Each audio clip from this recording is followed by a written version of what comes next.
أعوذ بالله من الشيطان الرجيم.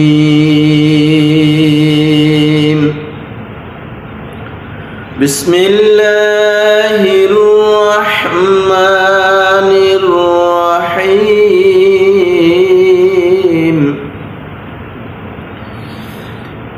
إن الذين لا يرجون لقاءنا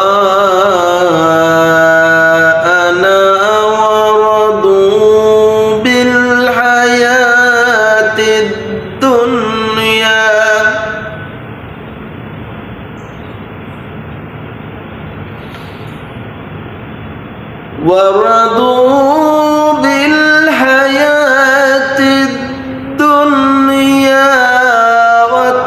واطمأنوا بها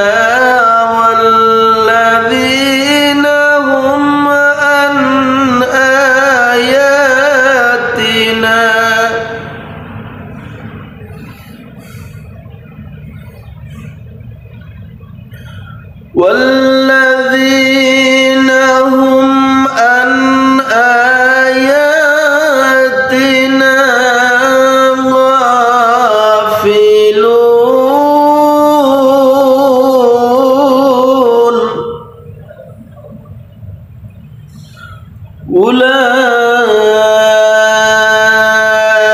أولئك مأواهم النار بما كانوا يكسبون. صدق الله مولانا العظيم وصدق رسوله النبي الكريم ونحن على ذلك من الشاهدين والشاكرين والحمد لله رب العالمين. দেশ এবং প্রবাস থেকে যে যেখান থেকে পবিত্র কুরআনুল কারীমের সংক্ষিপ্ত আলোচনা শ্রবণ করতেছেন সকলকে উদাত্ত আহ্বান করব আপনারা সকলে আমলের নিয়তে শ্রবণ করবেন ইনশাআল্লাহ। তো আমি আজকে আপনাদের খিদমতে পবিত্র কুরআনুল কারীমের 11 পারা সূরা ইউনূস এর 7 এবং 8 নং আয়াতটি তেলাওয়াত করেছি।